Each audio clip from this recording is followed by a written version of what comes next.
Have you ever heard the word Mayday shouted in a movie and wondered where it came from? It's the universal distress signal, a call for help recognized all over the world. But why Mayday? It sounds like the first day of May, right? Well, there's a fascinating story behind it. Let's rewind to the 1920s. Air travel was just taking off, and international flights between England and France were becoming more common. But there was a problem. Pilots needed a universal, easy-to-understand distress call that could be heard clearly over the crackle and static of early radio systems. At the time, the maritime distress signal was SOS, sent via Morse code. But for voice radio, something different was needed. The dots and dashes of SOS didn't translate well to spoken word, and shouting help or emergency could get lost in translation or be misunderstood in the radio noise. The solution came from a man named Frederick Stanley Mockford. He was a senior radio officer at Croydon Airport in London, which was the UK's main international airport at the time. He was tasked with finding a word that would be easily understood by both English and French pilots, since most of the air traffic was between London and Paris. Mockford thought about the French phrase, "venez m'aider," which means, "come and help me." He paid with the pronunciation and came up with Mayday. It was short, Distinct, and sounded different from any regular radio chatter. plus the I sound at the end carried well over the radio waves. It was the perfect fit.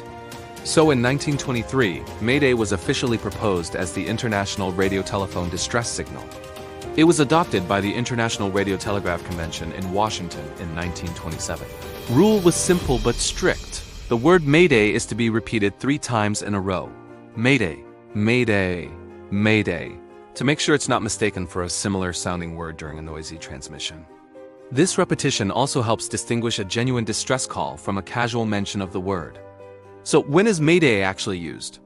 It's reserved for the most dire situations, what's known as grave and imminent danger, where a vessel, be it a ship or an aircraft, is threatened with loss of life or destruction. Think engine failure, a fire on board, or sinking.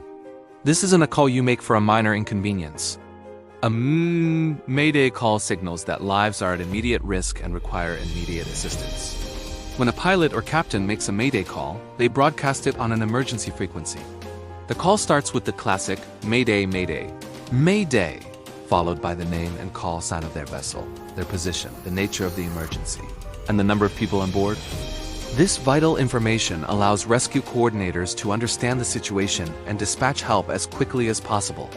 All other radio traffic on that frequency must stop immediately to allow the distressed vessel to communicate without interruption. Over the decades, the Mayday call has been used in countless real-life emergencies, saving thousands of lives. One of the most famous examples is the incredible story of US Airways Flight 1549 in 2009, Often called the Miracle on the Hudson. Captain Sully Sullenberger, after a bird strike, disabled both engines shortly after takeoff from New York City, calmly made the call, "Mayday, Mayday, Mayday!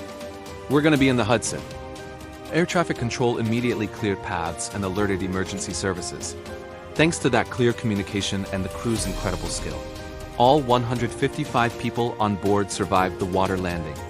From its simple origins at a London airport to its role in dramatic rescues on the high seas and in the skies, Mayday has become a powerful symbol of hope in moments of crisis.